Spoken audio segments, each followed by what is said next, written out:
Fuck you, IGN! Hi. I don't know if I'm gonna edit that out or not.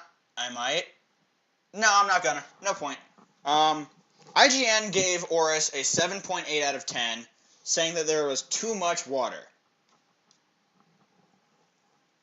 I don't even know where to start. Half of this video is gonna be just me saying bad things about IGN. Too much water. I'm gonna do this like a Def Jam comic, basically. Newsflash, IGN. Our planet Earth, the one that we live on, yeah, 70% water. ORAS, the whole map, is only about 60% water. So let's say you had a map of Hoenn, and you drew grid lines over it to divide it. And it's been divided into equal subsections. Each one of these little bricks in this grid is of equal size. The picture that I used is from Pokemon.wikia.com, so it is a legitimate map of Hoenn. It has not been altered in any way. And then let's say you numbered those grids. You numbered them 1 through 10 across, and 1 through 13 down, essentially, so there are 130 total squares. Then let's say you took out those numbers and then put a letter in each of the little bricks. In each of these bricks are one of two letters, either a W or an L. If there's a W in the square, that means that the square is predominantly water. There's more water in that square than land, roughly speaking. I didn't do the exact pixels because that would have taken me, like, days. So I just did it off of what I could see. It's relatively accurate. And if it's predominantly land, you put an L. Well, if you counted all these up, and feel free to pause the video at this point and count them yourself, you would find that 82 of these bricks are water. That means that only 63% of Hoenn is covered by water, less than the planet Earth. Do you hate Earth? Do you hate Earth, IGN? You clearly hate Earth, because you gave ORAS a 7.8 out of 10. Fuck you. Get your shit together.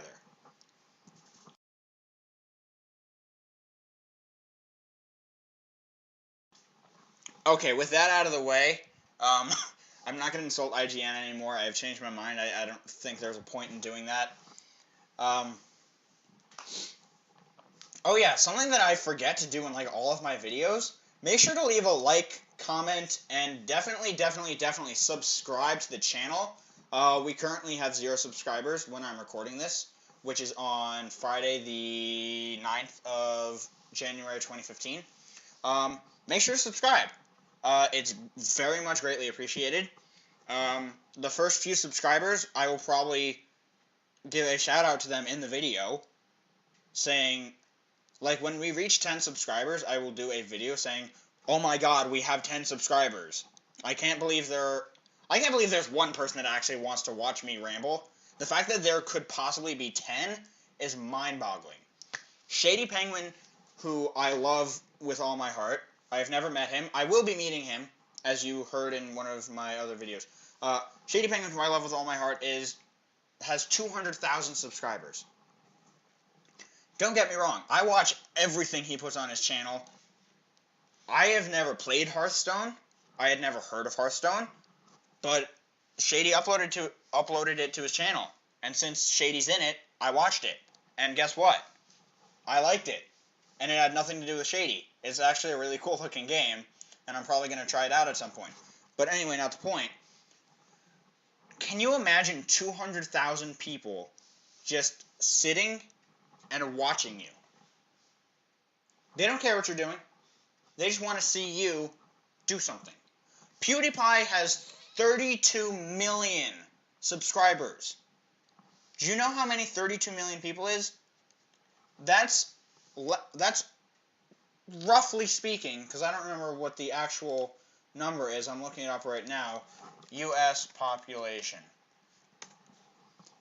The United States population is 316 million. PewDiePie has more Okay, good, it's working now. PewDiePie has more than 10% of the U.S. population in subscribers. More than 10% of the U.S.'s population would be, hypothetically, PewDiePie subscribers. I know he has subscribers worldwide, but hypothetically, 10% of all American citizens could be PewDiePie subscribers. Do you understand how many people that is? 32 million people? I'd be lucky if I knew 32 people that want to listen to me.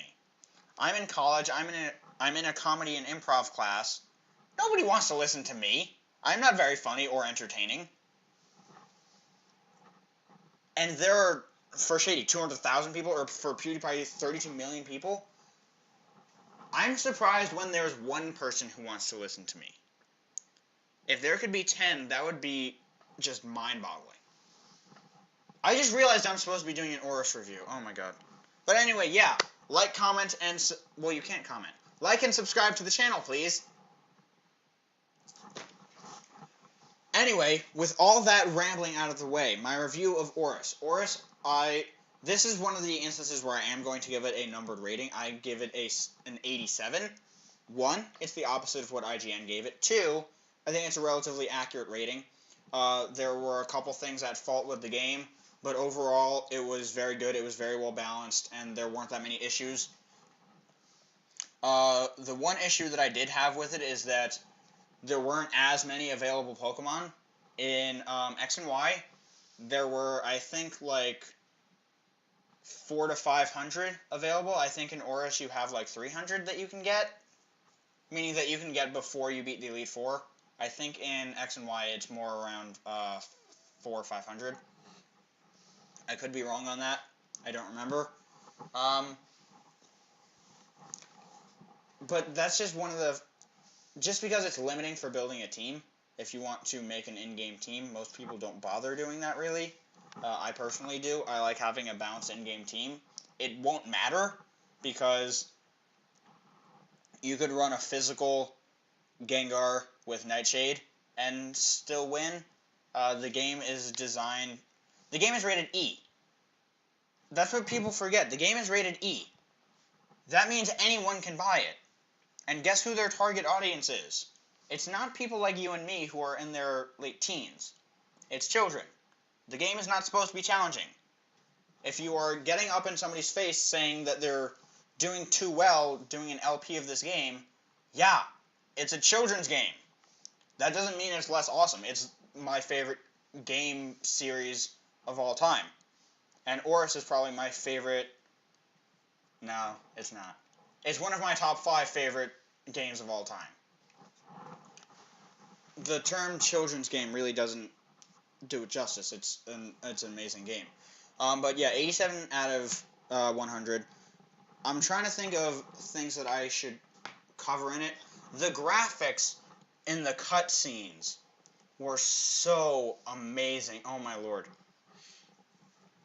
They fucked up with a few of the proportions for the cutscenes. Like, when you hop on Groudon or Kyogre's back, you're, like, half their size. That's not accurate. You're supposed to be, like, a quarter to, like, a fifth of their size, I think. But, you know, there were only minor issues with the game. There were no major issues. The other thing, the game flowed very well. There was no huge chunks where you didn't have anything to do.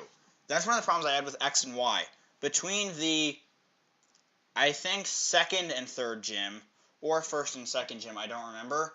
You have to go through like 6 cities just to go back to a city you were already at to face the gym leader. They didn't do that in this game, which I really liked, because that bothered me a lot in X and Y. Because you could very easily get bored and want to give up on the game if you have to spend like a week going through other areas just to get back to where you were so you can fight a gym leader. Other things about ORAS that I should mention. Nobody knew about Rototiller. What the hell was that? I was watching I think it was Wonder Trade Wednesday, and Nappy was saying that he had just... No, this was during their Red and Blue Soul Link. And this was before ORAS came out, actually. And they said something along the lines of, oh yeah, I just discovered this new move called Rototiller. It's not a new move! Rototiller came out with X and Y. Plenty of Pokemon can learn it. I think like 9 Pokemon can learn it. Or like 9 evolutionary lines. I'm not looking that up, I don't care. But I thought that was hilarious because people thought Rototiller was a new move. It's not. It's not. It's a 6th gen move, but it's not new. There were 3 new moves in the entirety of this game. Origin Pulse, Dragon Ascent, and Precipice Blades. That's it. That's all the new moves we got out of ORAS. And we got, I think, 3 new abilities. We got Desolate Land, Primordial Sea, and, whatever the fuck Rayquaza's is called. I don't remember. Delta Stream, that's what it is. There really wasn't anything spectacularly new about ORAS. The reason being, of course, that it is a reboot. It's a reboot of it's a reboot of Ruby and Sapphire that were for the Game Boy Advance that was over a decade ago. My nose is itchy, I apologize. Over a decade ago, and then they revived the game. I would also like to officially go on record as making a prediction that the next game that Pokemon will make, first of all, it is not going to be the 7th generation. They realized that they rushed into 6th gen. That's why there were so few Pokemon. It's not going to be this one. The 7th gen game, I believe, will come out in 2016 or 2017. Probably 2016, just because it is Pokemon. They do go relatively quickly. I do also think that it is going to be a third-part game. Like Diamond and Pearl, there's Platinum. Ruby and Sapphire, there's Emerald. They're not making Delta Emerald because they had the Delta episode. That's just... deal with it. That's part of life. Possibilities are... you could have a reboot of Platinum. You could have a reboot of Black and White. You could have a reboot of... the fuck is that thing called? X and Y. You could do Pokemon Z with Zygarde. You could do Pokemon Gray with Kyurem. You could do a new Platinum game with Giratina, and they would probably make a new Giratina form. Here's the thing. The reason that I'm leaning towards them doing a reboot of Platinum or a reboot of Diamond and Pearl is they already have all the little points set up for it. I'm going to look this up right now, but I'm pretty sure Pokemon Platinum. I know you guys can't see this, and I apologize, but you can see me. Hi. The leader of the enemy team in Pokemon Platinum. Is Team Pokemon Enemy. Who's the enemy? The enemy... the first thing that comes up is Villainous Teams on Bulbapedia. In Team Magma, blah, blah, blah. I think it's Team Plasma. No, that's in the Unova region. Team Galactic. Team Galactic. Who is their leader is, what's his face? Admin's, leader, Siren, Saturn, and Sharon. Who the fuck is Sharon? Oh, that old guy? No, fuck him. I think it's Cyrus. Cyrus is the main guy. Yeah, Cyrus is the main guy. His ace is Weavile.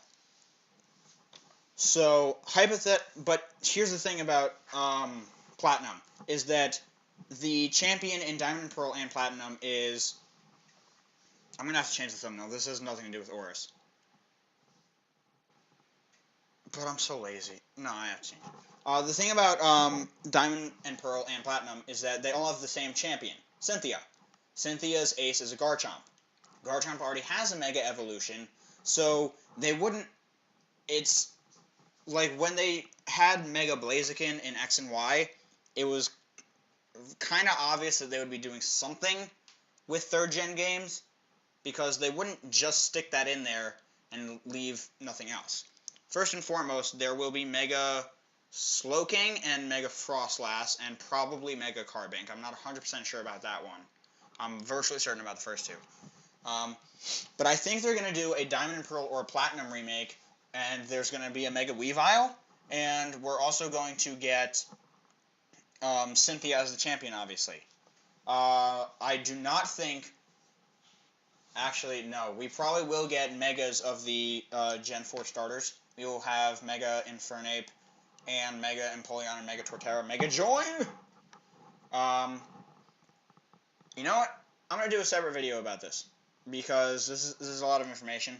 I'm just going to cut it off here, and this will be the ORAS review. But I'm going to title the video differently. It's going to be ORAS review plus with ramblings. So yeah, I'm going to head on out. Best of luck to you out there, and I'll see y'all soon. Bye.